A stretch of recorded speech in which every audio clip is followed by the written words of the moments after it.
Some of you may be familiar with the Google co-founder and billionaire Larry Page, but what you might not know is that he's been living off the grid for well over a year now. Follow along as we dive into everything you'll need to know on the mega billionaire's big move. First up, where is he? Reportedly, Page has been living off-grid for more than a year, hiding out on isolated islands tucked away in Fiji. Over the past several years, Page has become far more reclusive, actively avoiding being photographed on multiple occasions since stepping down as CEO of Google's parent company, Alphabet Inc. in 2019. Since then, and especially since the start of the pandemic, he spent the majority of his time in Fiji, mostly on the island of Tavarua. Although it's been rumored that the billionaire has also purchased at least one other island in the country's Mamanuca archipelago. Next, why is he so important? Larry Page is an American computer scientist and entrepreneur who, along with Sergey Brin, helped to create the popular search engine that we all use today, Google. His father was a professor of computer science at Michigan State University and played a huge role in Page's early development. Page would go on to receive a computer engineering degree from the University of Michigan in 1995 and officially entered into Stanford's doctorate program shortly after, which is where he met Brin. Apparently, the two were both intrigued and fascinated with the idea of enhancing the ability to extract meaning from a mass of data that can be accumulated on the internet. Initially working out of Page's dormitory room, they came up with a new type of search engine technology that leveraged web users' own ranking abilities by tracking each site's backing links, the number of other pages linked to them. However, in order to further the development of their newfound search engine, Page and Brin raised about $1 million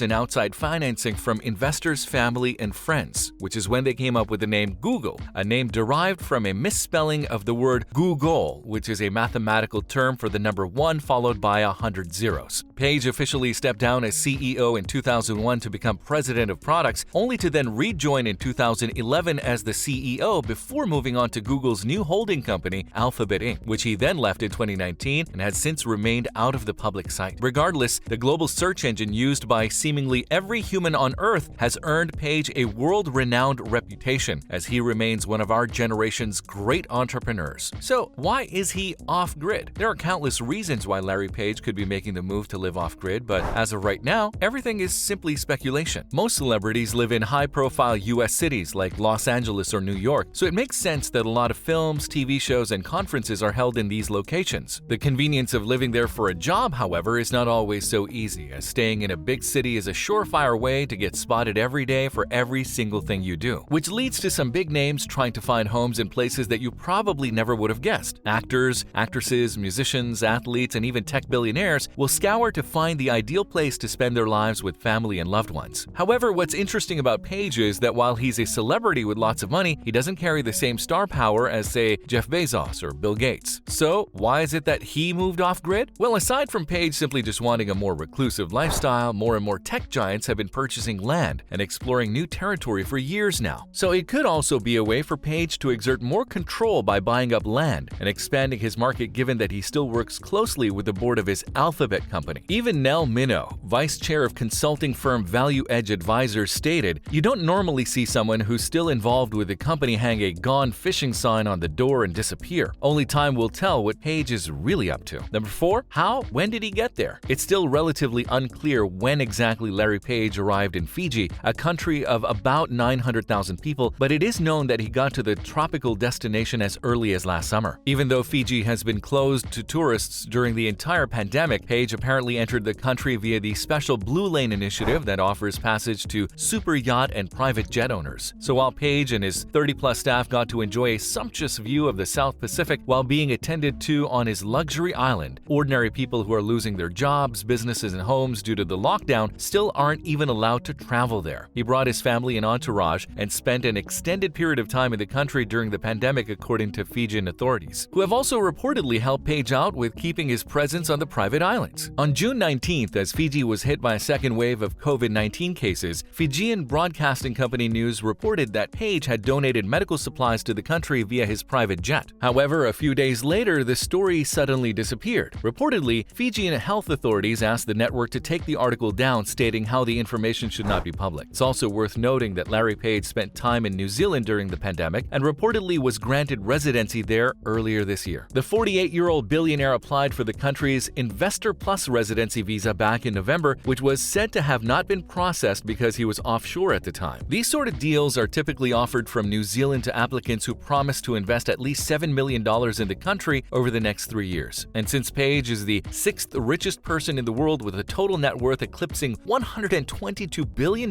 this wasn't too much of a problem for the fellow Google co-founder. Reportedly, he made the move to evacuate Fiji because of a medical emergency with his son, but it happened at a time when New Zealand's border was closed to foreigners. Page buying his citizenship became quite the political issue in New Zealand afterwards, with the South Pacific country being relatively isolated and housing multiple wealthy Silicon Valley tech moguls annually. Even PayPal co-founder and early Facebook backer Peter Thiel earned New Zealand citizenship in 2017 after spending just 12 days in the country. Also, is he the only mega billionaire living off-grid? By now, you've likely heard more than you've ever wanted to know about Jeff Bezos' space expeditions, the backstories of his crewmates, and the shape of his rocket. However, outside of Bezos and Larry Page's Odyssey adventures, there have been a few other notable billionaires who have ventured out to a world unknown. But surprisingly, not all of them are leaving the United States to do so. It appears that dry territories in the US such as Montana, New Mexico, Wyoming, and Texas are extremely popular destinations for these types of wealthy individuals. And numerous billionaires have been able to amass major land, such as John Malone, largest landowner in America, 2,200,000 acres, including Wyoming and Colorado. Ted Turner, 2 million acres in Montana, Nebraska, New Mexico, North Dakota. Philip Anschutz, 434,000 acres in Wyoming. Amazon's Jeff Bezos, 400,000 acres in Texas. And Stan Kroenke, 225,162 acres in Montana. Many of whom also have escape plans with vacation homes in remote locations and private jets to get there in a moment's notice. So it's not uncommon for mega celebrities like Larry Page to be living off-grid, and although the timing and location are what make his story truly peculiar. And finally, what does this shift really mean? There's undeniably a trend going on with reclusive billionaires and their eagerness to go off-grid and hide away in secrecy. But what does this really mean? And is it a sign that something greater might be going on? While big moves like these could simply be a result of the effects felt from the ongoing pandemic, media pressure, or maybe they're just vacationing to get away for a bit. It's well known that the panicked 0.01% are buying up remote land and even underground bunkers out of bedrock to escape civil unrest and natural disasters. Many of these underground hideaways or hidden getaways are designed to withstand even the worst natural disasters while still maintaining the luxury of housing a billionaire celebrity. Swimming pools, cinemas, bars, entertainment, and meeting rooms are open to the elite community in these secret sites. There are also numerous conspiracy theories floating around that members of the Illuminati typically meet in subterranean bunkers or hidden tropical destinations to discuss world affairs. Regardless of the real reason, there's no denying that there are countless one-percenters moving to remote living. Even in 2017, LinkedIn co-founder Reid Hoffman told The New Yorker that he estimates over 50% of Silicon Valley billionaires have already purchased some kind of apocalypse insurance like a safe room bunker or overseas escape. Be it either due to global warming, political unrest, or fear of something greater, billionaire elites are buying up land fast, and Larry Page could very well be the latest celebrity to have hopped on the trend. And with that, it wraps up the video. Thanks for watching.